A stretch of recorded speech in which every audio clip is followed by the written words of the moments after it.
పార్వతీపురం జిల్లా వైసీపీ కార్యాలయంలో జిల్లా అధ్యక్షులు పరీక్షిత్ రాజ్ ఆధ్వర్యంలో మీడియా సమావేశం నిర్వహించారు. ఈ సమావేశంలో స్థానిక ఎమ్మెల్యే అలజంగి జోగారావు, సీనియర్ నాయకులు జమ్మాన ప్రసన్న కుమార్ హాజరయ్యారు. పార్టీ అధిష్టానం ఆదేశాల మేరకు కలిసి పనిచేస్తామని వైసీపీ ఎమ్మెల్యే అభ్యర్థి జోగారావు, సీనియర్ నాయకులు జమ్మాన ప్రసన్న కుమార్ అన్నారు. దీంతో జమ్మాన అలకవీడినట్లు తెలుస్తోంది. పార్వతీపురం నియోజకవర్గంలో వైసీపీ జెండా ఎగరవేయడానికి తన సహాయం అందిస్తానని జమ్మన్న ప్రసన్న కుమార్ ప్రకటించడంతో కార్యకర్తల్లో ఉత్సాహం పొంగింది. పార్టీ పుట్టినప్పటి నుంచి ఏ విధంగా వైసీపీకి పనిచేశానో 2024 ఎలక్షన్ లో కూడా అదే విధంగా పనిచేసి జగన్మోహన్ రెడ్డిని సీఎం చేయడానికి కృషి చేస్తానని జమ్మన్న ప్రకటించారు.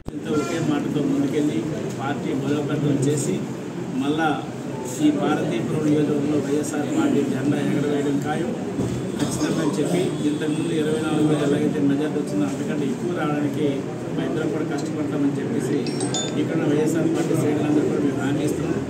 అలాగే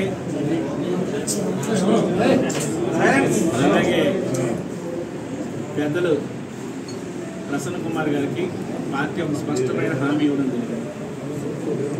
నేను దీనికి కీలకంగా గురిగానండి. అందరికీ నమస్కారం.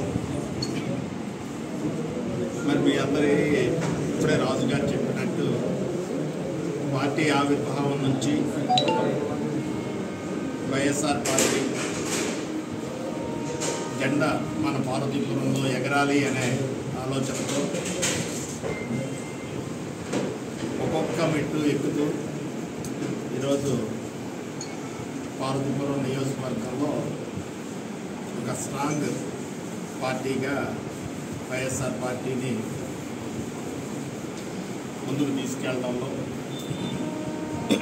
ఒక కార్యకర్తగా నేను, మరి శాసనసభ్యులుగా జోగారావు గారు అన్ని విధాల ఎప్పుడు సపోర్టివ్గా ఉన్న పక్షితరాజు గారు, జిల్లా పెద్దలు, ముఖ్యంగా కార్యకర్తలు అందరికీ పేరు పేరున ధన్యవాదాలు.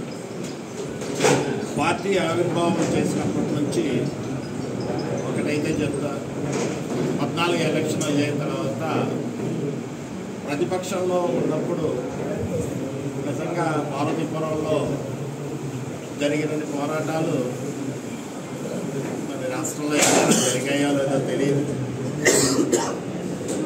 చాలా వరకు